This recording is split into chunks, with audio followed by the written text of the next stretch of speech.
Hello, good morning and welcome. You're watching The Mining Show, brought to you by Blythe Way on Core Finance. I'm Charlie Gibson. Now, as you know, we always try and bring you companies with a bit of sparkle, and hopefully that sparkle flows through into their share price. Well, one such company which is up 100%, or roughly 100% round figures, over the course of the last year or so is Botswana Diamonds, and joining me now is the Managing Director, James Campbell. James, very good morning. Thank you very much indeed for joining us.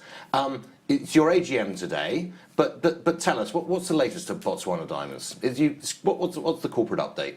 Good morning, Charlie. It's lovely to be interviewed with you, and I love your kind of association with sparkling because we are a diamond explorer.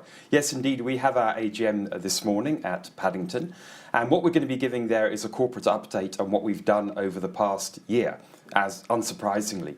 But what is probably the most important element of that update is our update on our South African projects. We've got three major projects there. The first one is Thorny River, where we've done a large amount of drilling, 2 phases of drilling, 3 phases of ground geophysics, and we're currently in the process of completing a fairly large surface bulk sample. The second one is in a place called Ontefreden, which is in the Northwest Province, where we've taken that kimberlite all the way through to mineral chemistry and plan to drill it next year. And then thirdly, we've rediscovered a number of kimberlites in the Orange Free State province of South Africa, some of which were worked over 100 years ago.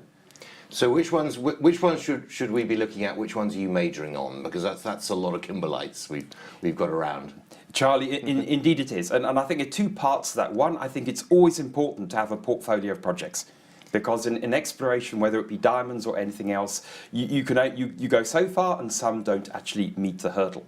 But the vast amount of our resources this year have gone into the Thorny River project, which is about 3 hours north of Johannesburg and in vicinity to the world famous Marsfontein diamond mine, which had a payback of 3.5 days, and also close to Klipspringer diamond mine, which is owned by Assa Resources PLC. Okay, so we know that we used to be Moana Africa, and that's correct. Yes. Is it related in any way to Venetia, which is sadly not? You know, Venetia is some 250 kilometres north of this kimberlite field, but Klipspringer is on the western edge of the kimberlite field. Marsfontein is in the middle, and we essentially have all the ground immediately to the east of Marsfontein to the end of that particular kimberlite field. So what do we know? What do we know so far about Thorny River? Or what do you know so far about Thorny River? We know it's a kimberlite. Is it the usual vertical sort of kimberlite structure?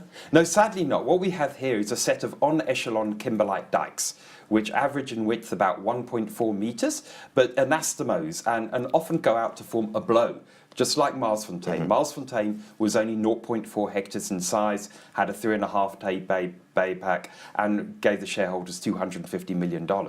So the results of our drilling program have illustrated a 7.5 kilometre dike strike, with an average width of 1.4 metres, and we've so far proven it down to 100 metres.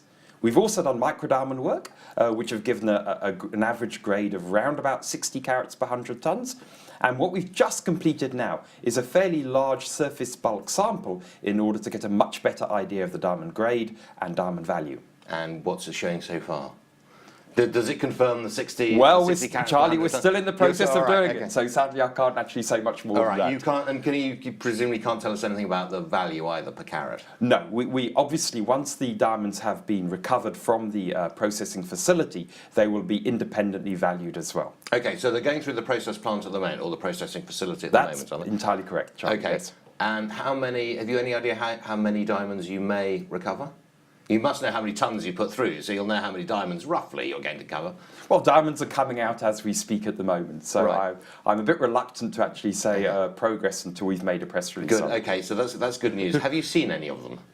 By photograph, yes. Right, and do they look pretty and octahedral and white as they ought to? Well, look, we've obviously seen the Klipspringer and Marsfontein production through photographs through their respective companies, and they don't look anything dissimilar from those 2 operations. All right, so that probably is as much as you can tell us. Except you can probably tell us a bit about the timing. When do we expect to get results from? When do we expect to get a result on grade, and when do we expect to get a result on value? Charlie, in July, when we raised £890,000, we told our investors that 80% of that money will be spent on Thorny River and targeting an inferred resource on Thorny River by the end of the year. By the end of this week, we would have completed the field work on Thorney River, and by early next year, we would have actually completed the report on it. So you can expect news releases coming out over the next few weeks on Thorney River. We shall look forward very much indeed to that. Now, you said there were a couple of other projects that you needed to talk about. One was that the old, presumably around Kimberley, is it? That's correct, Yeah, south absolutely. of Kimberley. Yeah, yes. absolutely. Tell us about those. Well, this is a very interesting story in that our team investigated a number of kimberlites in the Africana Library in Bloemfontein and in the National Archives in Kimberley, and found a number of kimberlites which had been worked at the turn of the last century. So what we have done in Botswana Diamonds is we've gone and had a look at those kimberlites, confirmed they are indeed kimberlites by taking whole rock geochemistry samples. We've concluded the ground geophysics on them, so we have approximate sizes on those kimberlites. And the next phase is to take samples for mineral chemistry so we can prioritise which ones do we actually focus on next year. So, and what do we know so far about them? We know they were worked, but presumably they weren't fully developed by the sounds of it. They were worked at that time, but one must remember at that particular time, kimberlites were obviously stopped because of economics, but also they were stopped because of water. Because at that particular time, water technology isn't what it is today. So one of the things we're obviously going to be looking at in the lens of current technology, current thinking, and the current diamond market, will these actually work or not? Because one must remember, Jagersfontein, which has long been worked out, was an absolute stunning diamond mine and produced wonderful gems, which are all over the world now. And then, are you, if development on them stopped relatively quickly, are you still in the so-called yellow ground, the weathered ground, or are you in the blue ground now? Our field observations suggest we're still in the yellow ground at the moment. Okay, so that's actually easier to process. It's quite a lot easier to process, isn't it, than the blue ground underneath? Absolutely. And what is very interesting is we don't think anybody's actually looked at these over the past decade, 3 decades, 4 decades. We actually don't quite know. Because the current landowners have been there for a generation or more, and nobody's gone back and looked at them.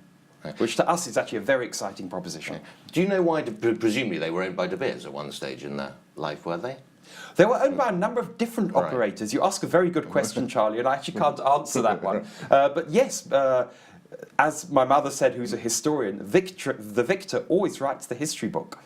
So they would give the impression that it was their ground anyway. So, but I'm going to pass on that. Yeah. I was going to ask if you knew why they didn't progress it any further, because presumably there must have been an option at some stage. But anyway, but as you said, I mean that's up to historians. What about, and then your other set of projects is in the Northwest Province? That's correct. I must also touch briefly on Botswana. Yeah. We have discovered a kimberlite called Ontefreden, or rediscovered, sorry, which is 30 kilometres north of Petra's Gila mine. What we've done with that is we've done 2 phases of ground geophysics to actually illustrate its size, and we've done mineral chemistry work, which indicates that it has a high potential for strong diamond-bearing kimberlite. So the next phase of that is obviously drilling, so we can actually confirm the size and then take samples for microdiamonds as well. Okay, and what's the timing on that? Early next year. So basically everything's happening early next year? Well, if you've seen, there's a lot of news coming out. Well, if you've actually seen our news flow over the last year or so, that we've had very regular news flow, so that news flow will continue to happen into the new year as well. Okay, and then finally on the Northwest Province project? Now, in Botswana, we've got 2 joint ventures, one with Alrosa, where we're exploring in the central Kalahari, in the vicinity of GEM's Gargu mine and Petra's KX36 discovery. And there we're particularly excited about the application of new technology in Botswana, which is, of course, lion country for diamonds. And then the Maibui joint venture with BCL. Sadly, BCL's in liquidation, but we certainly hope to progress that in the new year. Excellent. All right, good. So all to look forward in the new year. Yes. Excellent, James. Thank you very much. Ladies and gentlemen, that was James Campbell, the Managing Director of Botswana Diamonds. I'm afraid that's all we got time for today, but stay with us and we'll be back next week and we'll be bringing you other mining projects, ideas, thoughts, companies, and hopefully they'll also have the potential to push their share prices up by about 100% over 12 months, which seems like a nice round number. We will see you very shortly, and in the meantime, you have a very capital day.